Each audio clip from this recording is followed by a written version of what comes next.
up. Leave a comment, say what's up. If you're new to the channel, let me know. Let me know if it's your first time to the stream. We're gonna try to get more people into the Sing Zone. Um, and if you guys want me to drop the Discord later, I'll do that. If you guys like the video, also make sure to go back and check out this YouTuber. I've seen some of his content, and I was like, you know what? Let me just do a reaction. Let me do a reaction on this guy, and because I know if I like it, you guys will probably like it. Um, and yeah, if you guys already haven't checked out the fanfic channel, make sure you go ahead and do that as well. And let's get into it. Let's get into it. Hold on. So where are we at? Here we are. In October 2025, it was revealed that Ubisoft canceled an Assassin's Creed game in which you play as a former slave-killing Klansman. It was canceled over concerns regarding the political climate, as well as backlash associated with Assassin's Creed Shadow. Oh, by the way, this is JDMedia. Why nerd culture is scared of black people. Now, I'm sort of feeling like there is this is more so pertaining to like geek culture, but yeah, let's see what he's talking about. Let's see what's happening. The main criticism with that game centers around Yasuke, who, despite being real, is quite obscure and certainly wasn't the pivotal samurai the game portrays him as. But when has AC ever concerned itself with realism? The last Assassin's Creed game I played, George Washington was blasting people with a magic apple. But for some reason, when we talk about Assassin's Creed Shadows, everyone suddenly gets an armchair and a history PhD. And for every comment putting up the facade of an intellectual critique, there's one that sounds like they still haven't updated their racism software since the Jim Crow patch. Ubisoft has rewrote history, where sub-Saharan African migrant blood of Yasuke runs through the blood of the Imperial family. This is the most disgusting game in the history of gaming. These are some great examples. He's already started off with Assassin's Creed. Yeah, who was it? The freaking was it Lazy Drinker? You guys know what I'm talking about. I don't know why there's so much hate for anti-wokeness, anti-blackness. I don't know why there's so much of that. And well, I have an idea, and I'll probably talk about that in an upcoming video. But yeah, we'll see what this is hidden for. Political Awake, or Colonel Otaku Gatekeeper. Racist, this is your man's. But more than making me outraged, that's crazy, or offended, my initial reaction to the AC Shadows controversy was more or less confusion. Cause haven't we done this before? Shogun is an HBO series that aired back in 2024. Based on the novel by James Clavell, the protagonist John Blackthorne gets shipwrecked in Japan, adopted into the service of a powerful Japanese lord, is granted the rank of samurai, and aids in his conquest. Deja vu, anyone? So how exactly are these two so different? What separates Blackthorne and Yasuke? Well, the answer is 600 years of propaganda and race science.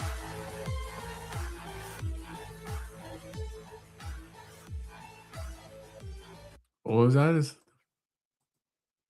Birth of a Nation the most racist movie ever? Oh yeah. What did I miss? The first black lead in a horror movie was a zombie slaying hero.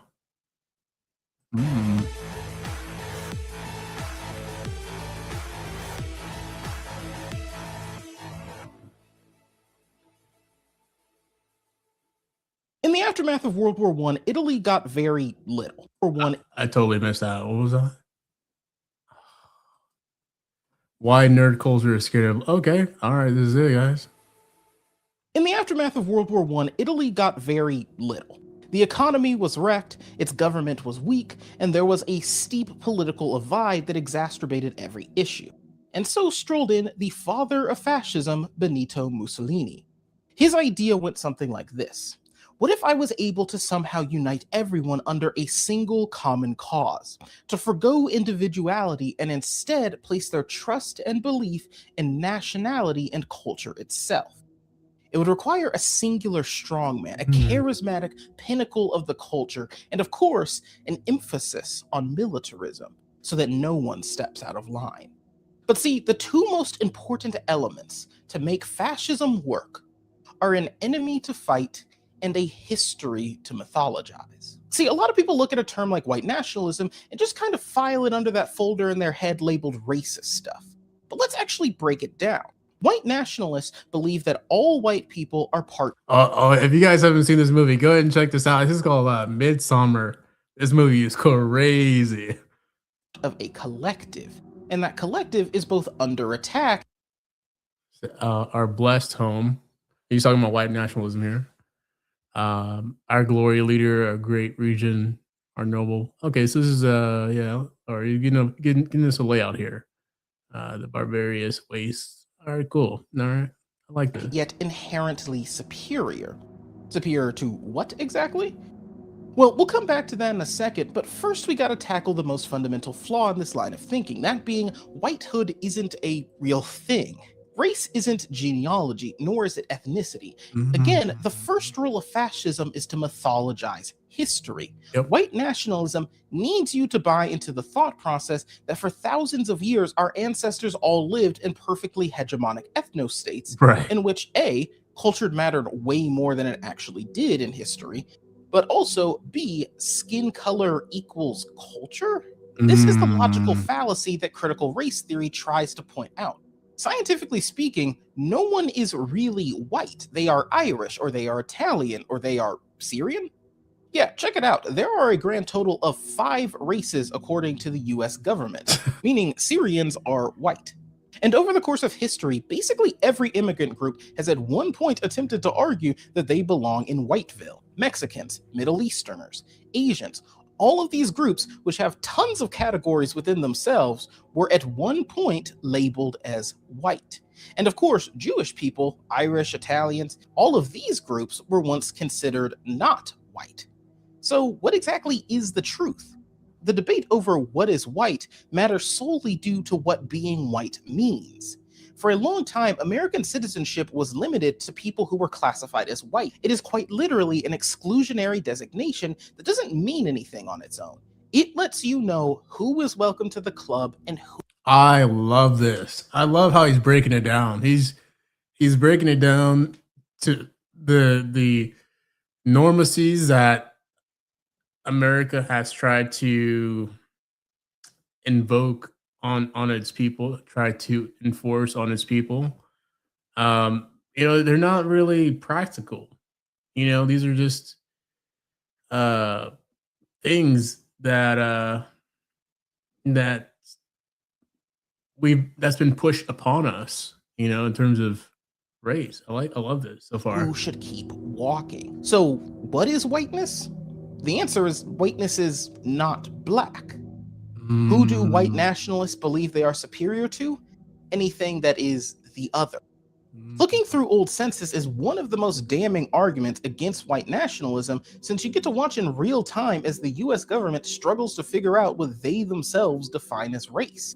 The belief would honestly be laughable if it didn't kill millions of people. Of course, when most people think of fascism, they think of Mustache Man. What is conveniently left out of the conversation is just how many of Hitler's ideas he got from watching the United States. Hitler was greatly inspired by Jim Crow, and in the early stages, the Nazis based their judicial persecution. I love this because a lot of people they look at a lot of people that don't know history or are scared to go back to certain points of history or love revisionist history. They tend to forget that it's America that influenced Hitler, right? Not the other way around. Persecution of the Jewish people off of a similar model. What was most core to this were their laws prohibiting interracial marriage. We are definitely going to touch back on that at the end, but first I want to harken back to those 2 golden rules of fascism: mythologize and create an enemy.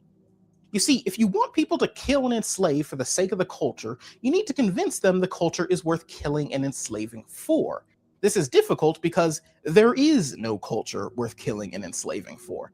So you must craft one. And while you're at it, why not create cultures worth being killed and enslaved?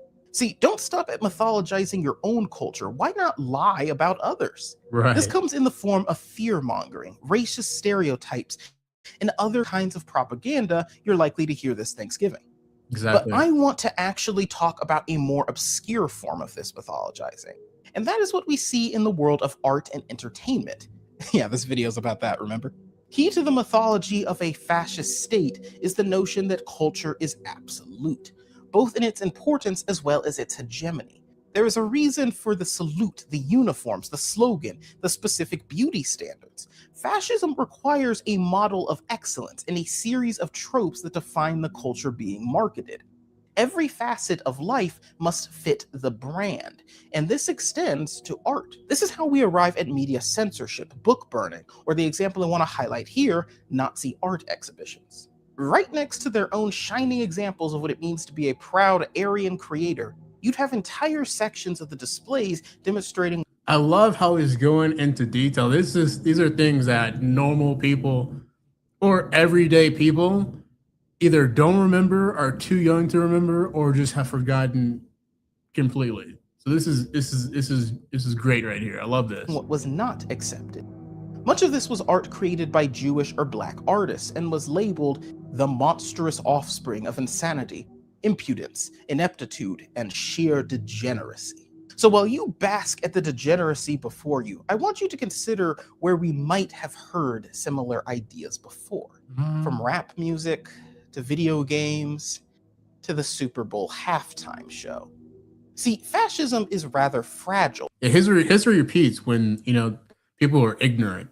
So it's ignorance that causes us to basically repeat cycles of history every decade or decade or two, right? So this is brilliant work here. And fascists are aware of this fact. That is why art is so important to them. On one end, it is the ultimate exchange of ideas, but on the other end, it is the ultimate opportunity to rewrite the narrative. Step 1, mythologize. Step 2, create art that feeds into the mythology. And you know that you've won once anything not feeding into it starts to feel out of place. Eventually, anything that doesn't fit is regarded as lowbrow at best, or at worst, people call it an attack on the culture. After this video, you should absolutely check out this video essay by Jacob Geller. His breakdown of the right and their hatred of modern art. Whoa, hold on. Who's afraid of modern art? Wow. I love how thorough you are in this video. JD, this is great. In part inspired this video. I'm definitely going to check this video out after we do a reaction on this video You're watching now. But all that said, I do get hating modern art because I used to hate it as well. I was a drama major, and as part of an exercise in school, we were asked to name a character we related to. As we went around the table, the trend was everyone picked a character who was as obviously similar to themselves as possible. This didn't necessarily have to do with race, though it did often align. An autistic classmate of mine chose an autistic character. The gay black guy chose a gay black character, you get it. Well, when it got to me, I really struggled with this. I like Black Panther, sure, but if you asked me who I relate to more, T'Challa or Naruto, well, it's not even close. Black Panther was about to come out, and the hype around it, well, you had to be there. People were talking about it like he was the first ever black superhero.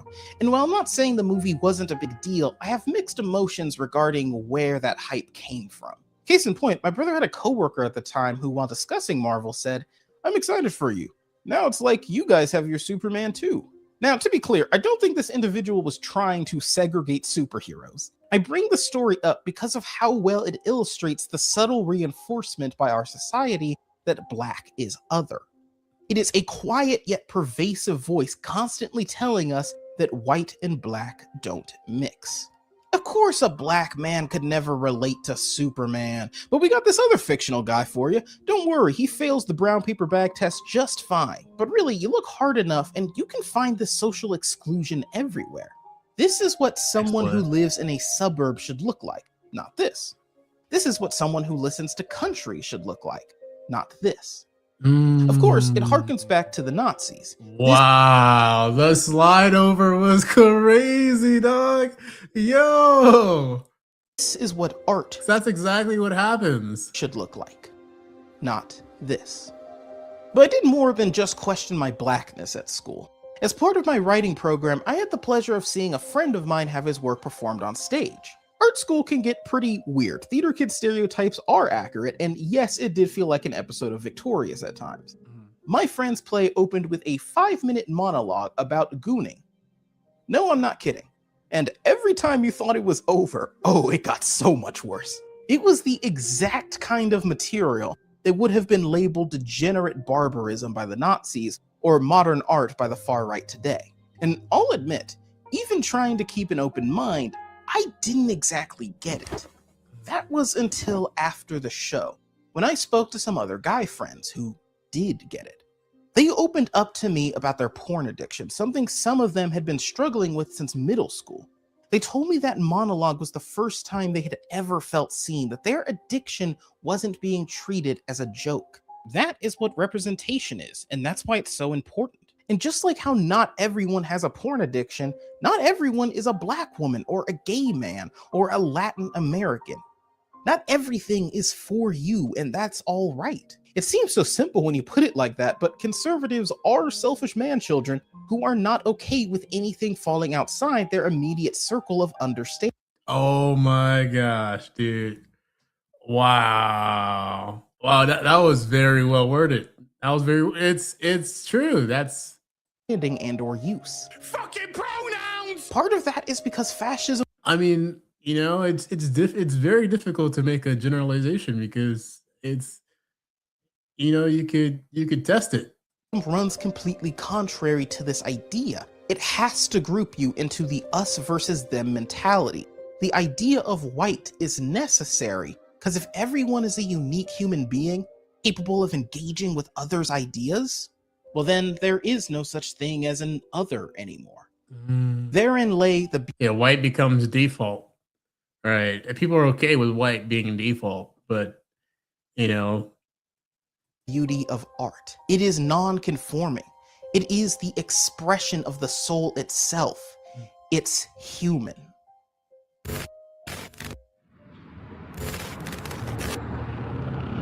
AI is the worst thing ever created. I did not expect for us to go into AI, but hey, we're here. I'm only going to speak on this briefly because I honestly don't think I need more than a paragraph to make my case. There is a reason why AI is the aesthetic of so many white supremacist circles. There's a reason AI whitewashes everything by default. There's a reason why AI bots are frequently manipulated by their handlers to promote racist, authoritarian propaganda. There's a reason AI is completely unchecked, allowing programs like Grok to produce obscene.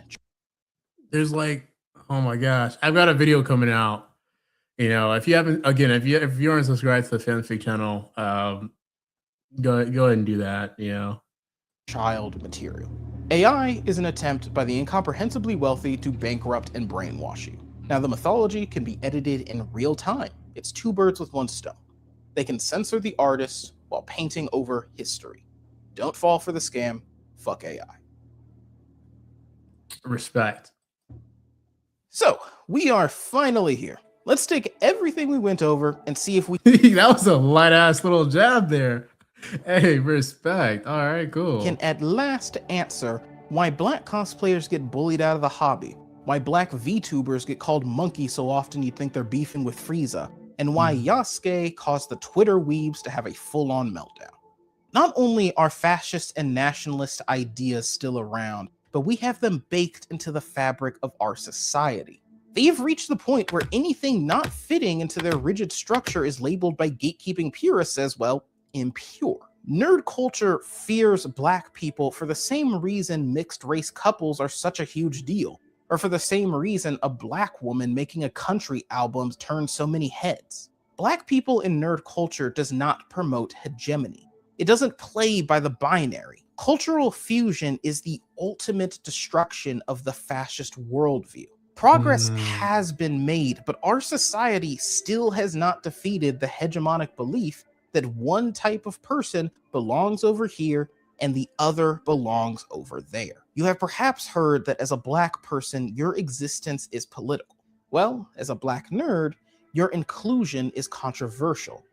Interesting. Wow. Now, is that just being a nerd, or is that also for geek culture as well? Because I would factor in geek culture as well. You know? It is punk rock. It is anti-conservative. And you know what? That's kind of awesome. Thanks for making it to the end of the video. This one took a long time to make. I was really debating whether or not I wanted to make a video specifically for Black History Month, just because Black History Month has always felt more like a consolation prize. It's honestly so small, but Yeah, really, my thoughts is that I'm not on the boat of, there shouldn't be a Black History Month, but I definitely agree that um Black history is American history, right? So the history that isn't included in the school system, whether that's grade school, public school, private school, or college, you shouldn't have to take an African American studies class to get a sliver of American history. Like America has even dark or not, American history is American history. So despite that, it does drive conservatives up a wall, so I figured it was important enough. If you mm, did enjoy, please consider subscribing or drop the video a like. I also do love to read through comments. I see all of them, though I am yeah, guys. If you guys are not familiar with this YouTuber here, please go check him out. It looks like he worked very hard on this video. Again, his name is JDMedia. And it's honestly is pretty damn good. It's pretty damn good. Like I cannot complain with the amount of time that he had to make his point. It was very good.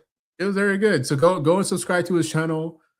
Check out more of his videos, and yeah, hopefully we can hopefully we'll react to a few more of his videos, or another do a reaction to some music or something. I plan on dropping another reaction as well, some other reactions as well in the coming weeks. But stay tuned. Stay tuned. If you guys have any recommendations, make sure to leave them down below. Again, my name is Zone Fanfic, and yeah, I appreciate you guys for coming. Peace.